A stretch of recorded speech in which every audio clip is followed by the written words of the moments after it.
Mbok, pertanyaannya ngeri rek, ayo nyenengno iki arek-arek iki, ya oleh. Luar biasa. Apa? Ya enggak, ya. Saya coba urut satu-satu dari depan tadi. Mungkin ketika tadi ada komentar bahwa melihat saya mengingatkan kepada MH Ainun Najib, mungkin saya perlu memberitahukan kebetulan saya anak beliau, jadi wajar kalau agak mengingatkan gitu. Saya juga enggak tahu, diberi nama juga enggak dijak rembuk. Bapak isopo mbiyen milih yo lali, jadi tahu kelingan, bapakku iki gitu ya ada. Tapi saya pengen kalau tadi pertanyaan ini berhubungan dengan free will. Apakah saya harus pilihannya Jogja atau harus pilihannya Tuban? Tentu saya tidak boleh mengambil pilihan itu dari tangan Anda. Karena semua pilihan itu pasti mengandung resiko. Dan kalau Anda tidak siap dengan resikonya, menyandarkan keputusan kepada orang lain, kalau kena resikonya yang disalahin orang lain pasti. Pentingnya kebebasan berpikir itu. Kalau Anda di Jogja merasa tidak dihargai itu biasa. Semua orang tuh kayak gitu. Ada orang baru itu selalu pertama diremehkan, kedua dinormalkan, ketiga dihormati. Kalau Anda punya memberi sesuatu kepada masyarakat tersebut. Untuk jadi orang Jogja itu gampang. Anda tinggal menjadi ODGJ.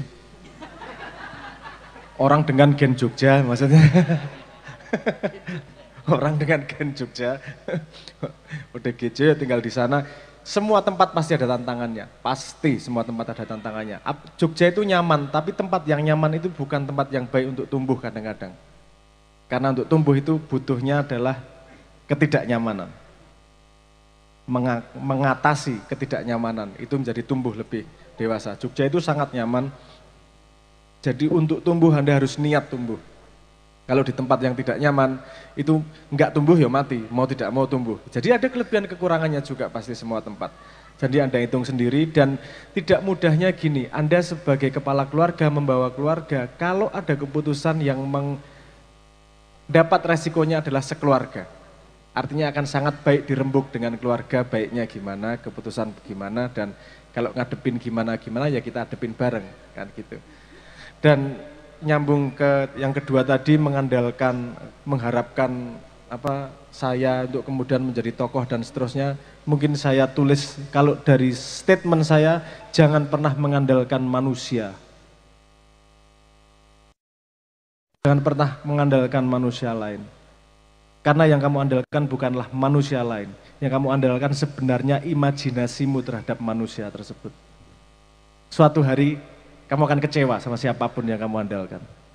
Karena hidupnya masih berjalan, dia bisa kepleset di tengah jalan dan seterusnya, nanti akan kecewa sendiri. Kalau melihat orang ada baiknya dipelajari, diambil. Kalau ada buruknya dipelajari, dihindari. Semua orang bisa diambil pelajarannya kok. Koruptor pun bisa diambil pelajarannya. Jadikan dia contoh buruk untuk anakmu. Nah, kalau ada koruptor. Artinya, mari kita mengandalkan diri kita mengandalkan lingkungan kita untuk tumbuh dan sadari bahwa setiap orang itu punya kelebihan dan kekurangan. Anda melihat saya sepertinya adem ora karo partai, bukan saya karena saya adem. Karena belum aja kebutuhan aktor itu. Kalau dibutuhkan bisa saya garang. Misuh-misuh bisa saya. Jika dibutuhkan keadaannya kan gitu. Dan kadang-kadang orang kelihatan indah itu karena nggak kelihatan ada panu di dalam bajunya kan gitu. Lihatnya dari jauh. Artinya mari kita hargai seseorang, mari kita hormati seseorang sesuai dengan proporsinya. Jangan terlalu mengidolakan orang. Idola itu bahasa, asal katanya bahasa Inggris. Idola bahasa Inggrisnya apa? Idol. Idol itu artinya apa bahasa Indonesianya? Berhala. Artinya jangan membangun berhala di manusia-manusia. Saya nggak ngomong nggak boleh belajar dari orang lain. Saya nggak ngomong bahwa tidak boleh kamu menghormati orang lain. Boleh, sangat boleh menghormati. Tapi jangan sampai pada posisi idola. Posisi idola itu gini, apapun yang kamu lakukan benar. Pokoknya nggak ada yang salahnya. Apapun yang kamu lakukan benar, itu sudah bahaya itu. Itu sudah kemudian memberhalakan seseorang. Karena jangan lupa, setan iblis itu juga update teknologinya, otaknya. Kalau zaman dulu dikasih batu, kamu manusia suruh nyembah masih mau. Sekarang nggak ada yang mau. Sudah ada ceritanya dulu kok pelajarannya. Diubahlah idolanya. Diubahlah berhalanya. Berhalanya jadi idola-idola. Penyanyi, ini berhala gue. Oh, berhala gitu. Mau mengidolakan penyanyi, berhala. Aku megah jadi berhala. Kalau kamu suka lagunya, sukai lagunya. Bukan berarti orang yang membuat lagu selalu baik. Sangat banyak juga buruknya. Kebetulan dititipi Tuhan sebuah karya yang bisa menyentuhmu. Lihat Tuhannya di situ. Orangnya hargai sebagai wasilahnya kan gitu. Artinya mohon maaf, saya sangat takut diidolakan, sangat takut dibanggakan karena Anda belum tahu busuknya dan dosa-dosa yang saya lakukan. Saya merasa sangat tidak berhak di situ. Saya lebih senang sinau bareng. Yuk bareng-bareng menuju masa depan. Kalau salah kita saling mengingatkan. Kalau lemah kita saling menguatkan. Tidak ada satupun yang bisa kita idolakan. Kita pegang selamanya kecuali Kanjeng Nabi. Dan hanya Kanjeng Nabi. Itu menurut saya seperti itu. Karena sudah terbukti Kanjeng Nabi. Karena nek saya bisa jadi lusa, ya aku tiba-tiba ngopo gawe partai, ulah kecewa atau sampean.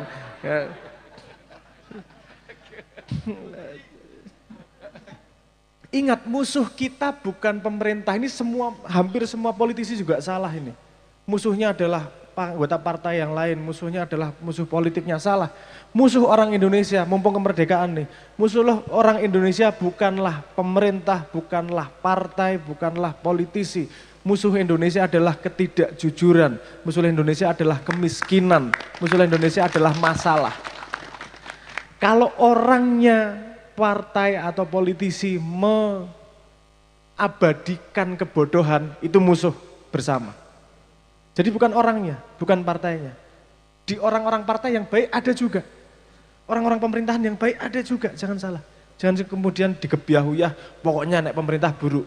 Bahwa sekarang tidak kelihatan baik, ya mari kita dandanin bareng-bareng.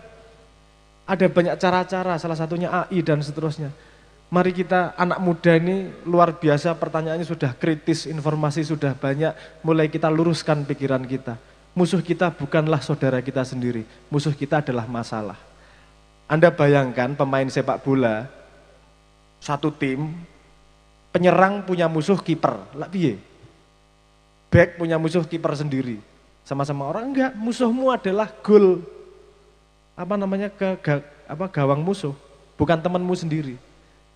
Kamu memusuhi partai, memusuhi orang, itu tetap memusuhi saudaramu sendiri, jangan lupa.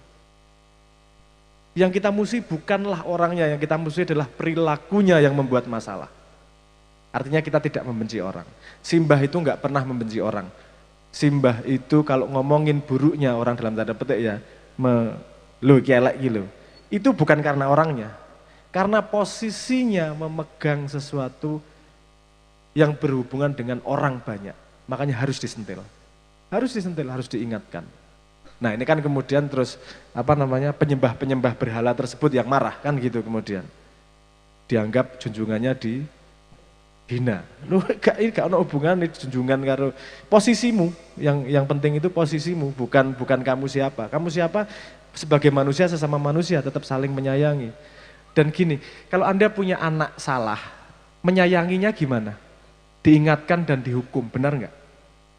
Kenapa? Agar masa depannya baik. Setuju nggak itu? Bukan berarti dia maling, nggak apa-apa le.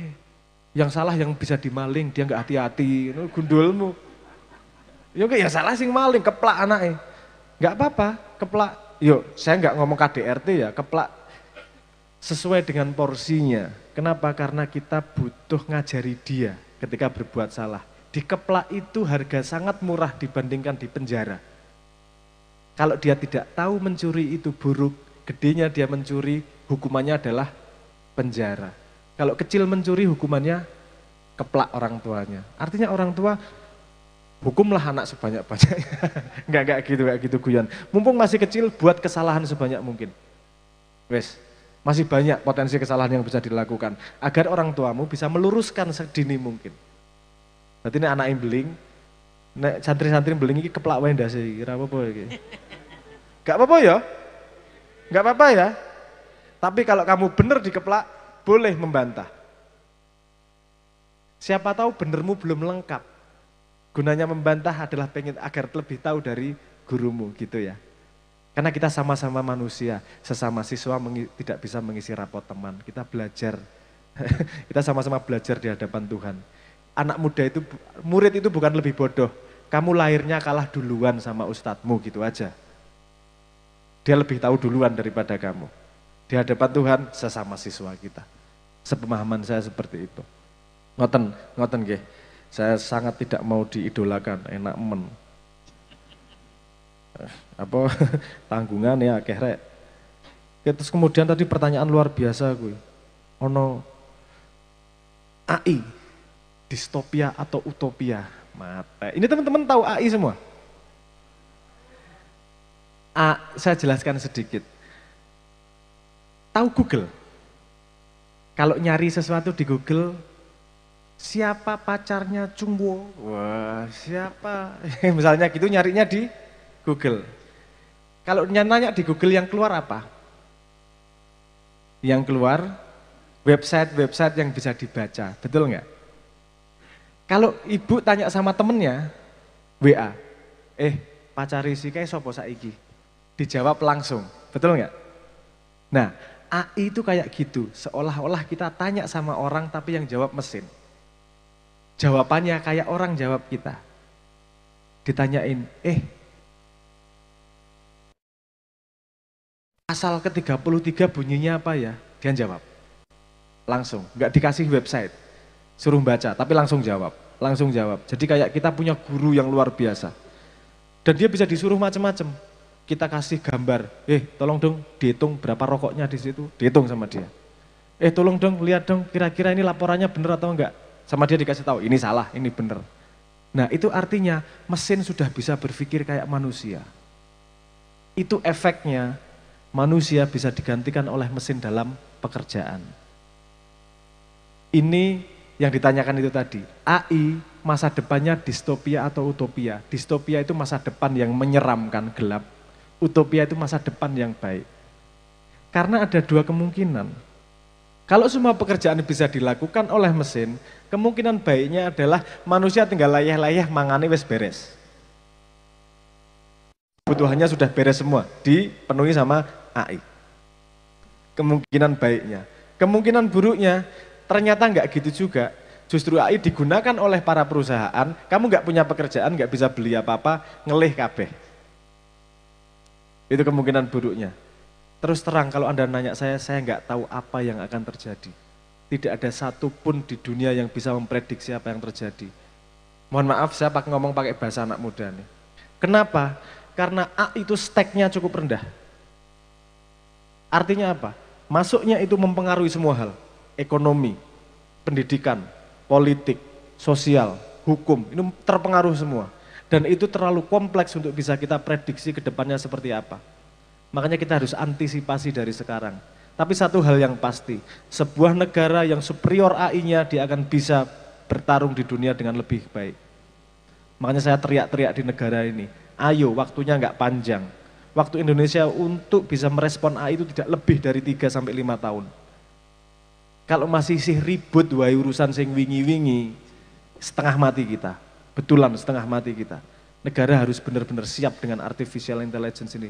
Mengerikan Bu, AI ini. Sekarang 60% pekerja di Amerika itu sudah dipecat. Karena digantikan sama AI. Di Indonesia itu prediksinya sekitar, tak wedeni. Di Indonesia dalam 5 tahun prediksinya 80 juta pekerjaan menengah yang akan hilang digantikan AI. Pekerjaan baru yang muncul 67 juta, kita masih minus 13 juta. Sementara 5 tahun lagi penduduk muda itu 75%. Jadi sekitar kita butuh lapangan pekerjaan sekitar 180 juta, 170 juta. Kalau negaranya nggak bener ngurusnya, kita lapar bersama. Wes, aku ora peduli presidennya sopo, ora peduli kaya ngopo, sing penting tenanan gitu. Ayo toh. Ini resikonya bareng-bareng ini bersama ini, kita lapar bareng ini. Mosok kowe yo tega, makan kenyang melihat tetanggamu tidak bisa makan. Ini Islam macam apa ini? Islam hanya di mulut tapi bukan dilakukan sehari-hari. Kan gitu jadinya. Malu nih, ini negara Islam terbesar di dunia ini masih membiarkan tetangganya lapar. Pemerintahnya, aku nggak ngomong pemerintah buruk ya. Pemerintah, ya ini masalah yang sangat kompleks ini. Tapi ayo toh, Kue rebutan kekuasaan nggak masalah, tapi minimal jangan sampai rakyatnya lapar. Wis gue. Karena kalau nggak lapar bisa meneruskan makan, kita masih punya masa depan untuk berjuang. Kalau sudah lapar kita cuma ribut makanan, nggak punya masa depan lagi kita. Dan kita harus objektif, kalau pemerintah memang ternyata bikin inisiatif baik, mari kita tepuk tangani. Kalau ternyata masih ribut-ribut sendiri, mari kita teriakin bareng-bareng juga. Ini bukan ngelawan atau setuju dengan pemerintah, ini ngomong nasib kita bersama, gitu nggih. Kebetulan kita lahir di negara yang sudah demokrasi terpimpin dalam tanda petik. Ya wis. Kadang-kadang kita tidak bisa lari dari kenyataan. Wes, kenyataannya kayak gini, gimana cara terbaiknya untuk kita bisa menuju masa depan? Yo, sing cah nom yo. AI gimana? Belajar AI, nyemplung. Gimana caranya? Cari cara. Wes, ada YouTube, ada internet, ada segala macam. Kalau anak muda sekarang bodoh, itu problemnya bukan informasi. Itu problemnya anak mudanya nggak mau baca. Karena semua sudah tersedia. HP jangan buat main game terus. Mobile Legend, pusreng. Cok, arek-arek ini. Ini ada beberapa orang juga agamanya berganti jadi agama Zeus nih. Tuhan Zeus, petir dong, Tuhan Zeus, petir dong. Koniku. Hati-hati ya, hati-hati. Pentingnya gini, kamu harus tahu, keputusanmu hari ini nanti akan disesali oleh dirimu masa depan atau enggak? Nah, maksud saya, kamu judi, masa depanmu bakal misui atau tidak? Masa dirimu yang 1 bulan lagi mesti misui. Oh alah, ngutang-ngutang barang ngasih judi. Ayo, waktu terbatas, energi terbatas, lakukan dengan efektif, efisien. Ini yang generasi sudah berumur mulai habis, anak-anak muda, jadi saya tajak ngomong agak mancal ya, nggak apa-apa ya. Gitu ya, mari kita hadapi bersama. Oh kita itu tentang AI gitu, distopia, utopia ini masih rebutan semua. Kalau saya menjelaskan petanya detail akan cukup panjang, tapi intinya gitu, mari sinau keadaannya. Nanti di forum yang lebih kecil kita bisa bahas lebih detail kalau mau. Terus kemudian tentang free will, angel lirek. Bagaimana pendapat saya tentang free will? Kalau Anda berselayar di dunia filsafat dan dunia sains, hampir mayoritas itu sudah menyetujui bahwa dunia itu determinism. Artinya apa? Sudah dituliskan di jagat. Dunia yang terjadi, sama-sama konsep Islam. Dunia yang sudah akan terjadi, ini sudah dituliskan, sudah ada tulisannya. Ini yang membuat tidak nyaman orang-orang. Karena contohnya gini, argumentasinya begini. Kalau kamu tahu semua komponennya dan kamu tahu cara model ngitungnya, kamu akan bisa ngitung dari awal jagat sampai akhir jagat. Bahwa manusia tidak bisa menghitung, ya. Tapi teori dasarnya kalau kamu tahu semua komponennya, kamu bisa menghitungnya, kamu bisa menghitung dari awal sampai akhir jagat bagaimana terjadi. Udah, itu ya. Artinya kalau ngomong dari titik itu, free will itu gak ono dalam kejadian fisik. Tapi saya pengen jalan keluar yang lain. Ada dunia lain selain dunia fisik, yang namanya dunia akal. Dunia akal itu menghasilkan pemaknaan. Saya kasih contoh. Anda sudah ditulis di Lauhil Mahfud akan tabrakan motor misalnya. Dan kemudian jatuh. Itu kebaikan atau keburukan? Keburukan? Belum tentu, itu pemaknaan di kepalamu. Ada yang gini, tabrakan, terus kemudian, ya Allah tadi pas saya tabrakan itu saya nggak ingat sama Tuhan.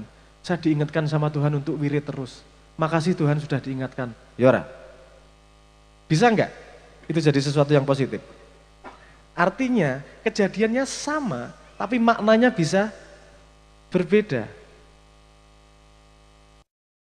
Saya kasih contoh lain lagi. Di sini pernah naik bis? Naik bis antar kota, antar provinsi? Pernah ya? Sopirnya, wah, randu rim bis. Lem mancal ngasih pol. Itu baik atau buruk? ngebutnya luar biasa, itu baik atau buruk? Hah? Buruk.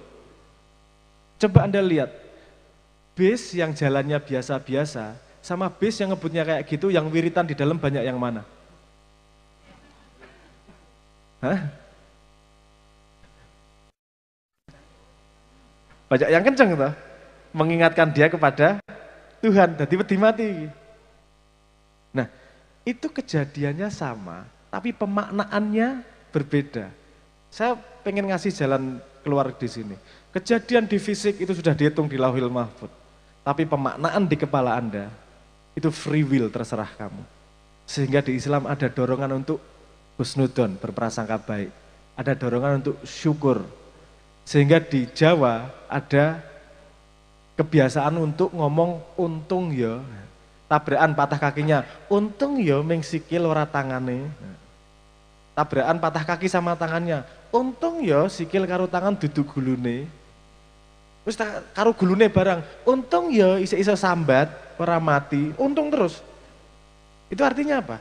Artinya kita boleh memiliki pemaknaan sendiri terhadap kejadian. Dan kebiasaan memaknai sesuatu dengan syukur itu memperbaiki kejadianmu masa depan. Pemaknaan ke masa depanmu. Yang bisa saya berikan sudut pandangnya seperti itu. Karena kalau sains ngomongnya gak ono apa free will itu, yang ada determinism. Tapi itu kejadian fisik ya. Kan ada kejadian non fisik. Akal kan non fisik. Pemaknaan kan non fisik. Kan gitu. Ini sing takon iki mau. Oh, paham ya? Aman ya maksudnya? Kurang puas? Oke. Dalam satu waktu kamu tuh mengalami dua alam sekaligus. Jadi mana free will mana tidak, kamu harus mikir dua alam ini. Alam pertama apa? Alam fisik. Temannya hewan, temannya tumbuhan. Alam fisik itu yang kamu bertahan dengan cara makan. Itu alam fisik. Wadak. Ada alam yang non fisik. Akal. Itu dua dunia yang berbeda loh. Sama sekali berbeda. Karena yang ada di kepalamu ini alam yang kamu pahami, bukan alam yang sebenarnya. Yang alam sebenarnya itu yang kejadian. Nah, gunanya ilmu itu agar menyamakan alam di kepala dan alam yang terjadi sebenarnya. Witok. Gunanya sains apa sih? Agar sama di kepala sama yang kejadian sebenarnya. Kalau agama lebih jauh lagi, nggak cuma alam kejadian, alam kalau kita mati nanti seperti apa sih? Nah, gunanya untuk menyamakan itu, Dok. Kalau alam di fisik nggak ada free will, semua sudah pre-compute dari awal. Oke, kita bisa ngomong argumentasinya banyak itu dari sudut pandang yang bermacam-macam. Tapi kalau di alam difikir itu tidak, walaupun ada kausa primanya, tapi masih ada celah untuk terjadi free will. Nah, ini riset lebih lanjut ya, tak kasih kata kunci, kamu riset lebih lanjut. Itu ada jurnal, nggak lama, dari 2 bulan ini yang menunjukkan bahwa ada entanglement kuantum di dalam cara berpikir. Karena entanglement kuantum itu mengandung probabilitas, artinya tidak bisa dideterministik dari awal. Mohon maaf nek ora paham, dek sing takon, men DPR dek dhewe. Nah, boleh ono itu ada penelitian itu. Gimana sih cara consciousness bekerja? Salah satunya dengan teori itu tadi, ada quantum entanglement. Kalau dunia kuantum udah dunia probabilitas, bukan dunia deterministik. Ngono ya. Ojo dawa-dawa mesake. Ini forum banyak orang ini. Oke. Mohon maaf ibu-ibu, monggo digebuki yang tanya tadi. Ketemunya agama dan sains di mana? Ketemunya agama dan sains adalah ketika kedua pengikutnya sudah dewasa. Dan paham bahwa dua-duanya adalah narasi untuk memahami yang tidak diketahui. Akan mau saling belajar, bukan saling menyalahkan. Jangan lupa, sains lahir dari rahim Islam. Ilmuwan Islam, kalau kemudian pemuka agama Islam menyalahkan sains, dia nggak belajar sejarah. Di mana ditemukan pertama fondasi-fondasi sains? Kalau pengetahuan iya, sejak zaman Vedik ada pengetahuan. Tapi kalau metode sains itu dari dunia Islam. Booming pengetahuan itu dari dunia Islam. Kenapa? Karena dunia Islam pengen memahami ciptaan Tuhan lewat alam semesta. Dipelajari satu-satu ini ciptaan Tuhan ini loh. lahirlah kriterion, ya kriterionnya lahir kemudian oleh si Fallacy, si siapa, Popper, ya sorry aku Popper yang kemudian memformalkan Islam, tapi tumbuhnya pengetahuan itu dari dunia Islam. Artinya dunia Islam tuh memarahi anak tirinya, anaknya sendiri kalau memarahi sains sebenarnya, karena lahirnya dari rahim Islam, dari keingintahuan terhadap Tuhan. Jangan lupa semua agama itu menurunkan kepercayaan bahwa kita percikan suci dari Tuhan dan disuruh mencari Tuhan. Mencari Tuhan lewat mana? Tadinya ada lewat bermacam-macam cara, ada yang lewat tapas, sadhana, kalau dari dunia Vedic ya, pakai yogi dan seterusnya, memahami diri. Terus kemudian ada pakai memahami yang di luar, dunia Islam. Ada Al-Khwarizmi, ada Ibnu Sina yang sampai sekarang dipakai sebagai sumber dari dunia kedokteran dan biologi. Lahirnya dari Islam semua nih. Jangan sampai Islam, dan Islam, mohon maaf, di Quran itu ditantang loh untuk pakai akal. Dipakai enggak sih akalmu? Dipakai enggak sih akalmu? Ditantang terus menerus.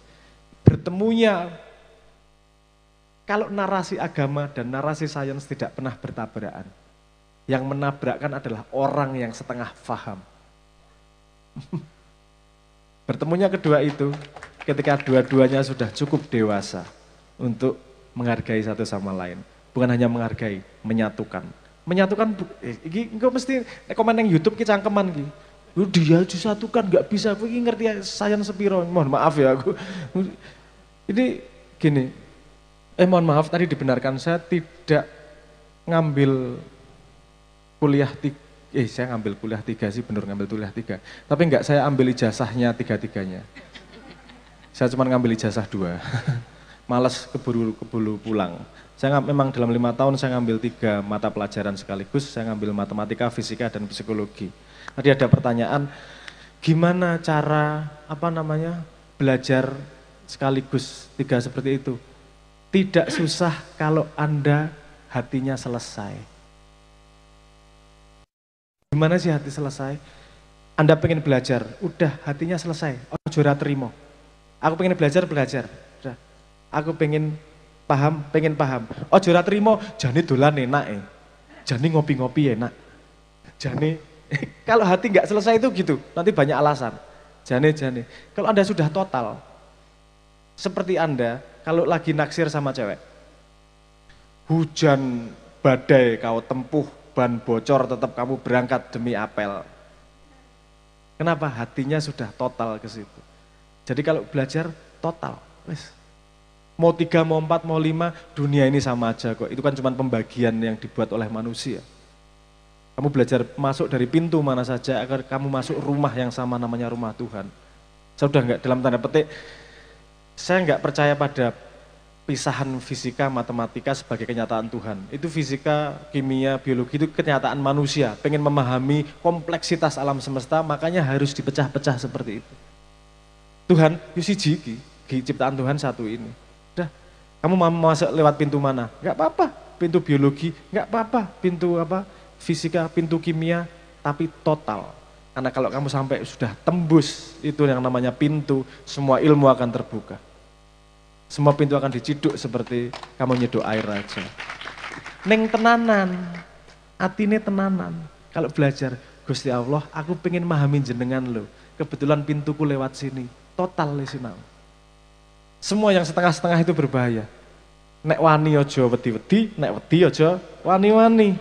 Total, nek sinau total. Dah gitu aja. Saya yakin otakmu mampu. Yang membuatmu tidak mampu hanyalah karena kamu setengah-setengah. Nek sinau total. Coba wedi-wedi, sinau nyemplung, wis gasru. Mohon maaf. Pertanyaan sudah saya jawab semua ya. Sudah semua ya, mohon maaf. Gangguan belajar, memerdekakan pilihan hati nurani. Sebelum kamu paham merdeka, kamu harus tahu pilihan. Gimana cara tahu pilihan? Belajar. Ada yang, mohon maaf, menurut saya ada yang salah dari pendidikan Indonesia dimulai dari Kamus Besar Bahasa Indonesia. Definisi pendidikan dalam Kamus Besar Bahasa Indonesia adalah membentuk perilaku manusia. Jadi guru diletakkan sebagai nabi yang tahu perilaku paling baik itu seperti apa. Itu yang salah menurut saya. Karena tidak semua guru itu jane ya apik. Kelakuannya gurumu itu ya mbel sok-sok. Jangan lupa, karena sama-sama manusia. Semua orang punya kesalahan. Pendidik itu definisi di Arab jauh lebih bagus, di Jawa jauh lebih bagus, di Inggris jauh lebih kompleks, di Jerman definisi pendidikan jauh lebih holistik. Pendidikan itu agar kamu belajar ilmu, agar tahu pilihan hidup itu seperti apa, bukan dipilihkan oleh orang lain. Belajar ilmu, oh ada pilihan gini, kalau saya milih A konsekuensinya gini, saya milih B konsekuensinya gini, mau mana yang Anda pilih terserah, kue karo Gusti Allah kaya ngopo. Kamu mau makan babi, monggo, kamu tahu konsekuensinya, kalau kamu Islam makan babi Mas Har masuk neraka. Tapi kalau tujuanmu ke neraka, makan babi ya sebanyak-banyaknya. Jalan tol, saya masuk Islam biar saya cepat masuk neraka. Saya akan makan babi yang sudah mati, nyolongnya dari tempat peternakan anak yatim. Dah, tingkat piro kuwi pisan. Wis nyolong saka nggone anak yatim, babine wis mati, haram sisan wis. Yang orang tuanya kawin di luar nikah. Misalnya wis tambah meneh iki. Pangkat 5 dosane, mangan sak sendok langsung jalan tol menuju neraka. Kalau tujuanmu ke neraka, monggo. Karena tapi kamu tahu persis, bukan didorong oleh orang lain. Saya sebagai temanmu, paling cuman yakin karena yang neraka. Wis yakin aku 100%, aku ngerti kabeh ilmune. Wah, monggo. Sing urip ya Gusti Allah kok. Dia sudah tahu kok ilmunya. Yang masalah itu kalau dia ngambil pilihan tanpa tahu ilmunya. Karena dia akan menghadapi kesulitan yang dia tidak sendiri faham kesulitannya apa. Tuhan membuat manusia bermacam-macam. Kalau mau semua jadiin muslim, tinggal gini aja kun fayakun selesai. Tapi kenapa manusia dibuat untuk membuat pilihannya sendiri? Agar pengalamannya banyak. Agar jogetan ciptaan ini menjadi indah. Semua manusia diberi pilihan untuk memilih. Terus iki mau takon, lo determinisme piye? Memilih itu bukan kejadian loh. Memilih itu pemaknaan. Free will. Aku pengen ngomong jero karo gue soal free will, tapi mesake. Maksudnya itu udah jam segini, nanti kita ngomong panjang, iki sing ngantuk akeh kan gitu. Nanti kita ngobrol lebih lanjut. Tapi intinya tentang itu tadi, ayo toh belajar. Gunanya belajar apa? Biar pilihanmu merdeka. Bukan pilihanmu karena si A, karena si B. Kamu mendengarkan si A dengan baik, mendengarkan si B dengan baik, mendengarkan si C dengan baik, dan tentukan pilihanmu dengan niat kepada Tuhan yang Maha Esa. Kenapa harus menghubungkan dengan Tuhan? Karena yang buat kamu itu Tuhan. Wes dihubungkan. Niatku penting banget. Yang membedakan manusia sama hewan itu cuma satu, niat. Wes. Kalau bahasa Inggris itu sebutannya sebagai deliberation, kesengajaan. Menungso mangan, mangan. Kewan mangan, mangan. Bedane menungso niat mangan. Saya berniat makan karena menunda kematian misalnya. Jelas gue konsep mangan ki ngopo. Coba kalau ini pelajaran Islam yang menurut saya belum diterjemahkan ke konsep sosial. Bayangkan kalau semua orang jadi biasakan dari kecil mau ngapain aja niat. Coba bentuk niat untuk korupsi gimana? Saya berniat nyolong duit karena Allah angel gitu. Saya berniat jualan jabatan karena lillahi ta'ala angel iki. Salah. Kuwi durung nglakoni dosa wis ra iso di tengah jalan sudah dibantah kepalanya sendiri. Hanya dengan satu hal tuh niat tuh. Kalau tidak diniatkan enak ngelakoinnya. Kalau diniatkan mulutnya, kupingnya denger kalimat dari mulutnya sendiri dan gatel sendiri badannya. Wis yakin aku. Saya berniat nyolong karena Allah Ta'ala. Kuwi ke atine ya asu, ngono dhewe mesti aku kok koyo ngene ya gitu, dia pasti malu sama dirinya sendiri. Iku loh pentingnya niat itu. Islam tuh luar biasa sebenarnya. Tips-tips kecil yang bisa meluruskan manusia kalau kita lakukan benar-benar dan kita pahami secara struktur sosial, bukan hanya secara struktur vertikalnya saja. Nah, mungkin mohon maaf saya ngobrol terlalu banyak, sudah banyak yang pulang, bosen, semoga bermanfaat, monggo kalau mau dilanjut. Nek saya biasa ngobrol sampai jam 3 pagi, tapi jenengan-jenengan kan yo kudu pulang, tidur, masak, dan besok ngantor dan kerja, kan gitu. Semoga bermanfaat dan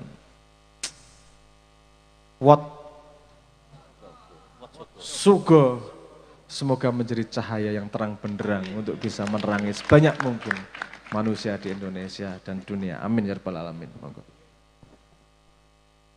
Langsung apa? Oh. Hah? Oh, lagu meneh, oke. Oke, sebelum Oke, lagu penutup adalah lagu doa. Lagu ini berjudul, kudu nggo bahasa, nggo bahasa Cina. Siang maling seng. Minat dzulumati ilan nur, dari kegelapan menuju cahaya. Kalau bahasa Indonesia lagunya berjudul Sebelum Cahaya. Lagu doa, semoga di sini yang masih cacat tuna asmara segera ketemu sama pacarnya. Yang belum ketemu jodoh segera ketemu jodohnya. Yang punya cicilan semoga lancar terus cicilannya. Yang punya utang segera bisa bayar utangnya. Yang nggak kuat bayar semoga yang ngutangin lupa nagih selamanya. Dari kegelapan menuju cahaya, sebelum cahaya, minat dzulumati ilan nur.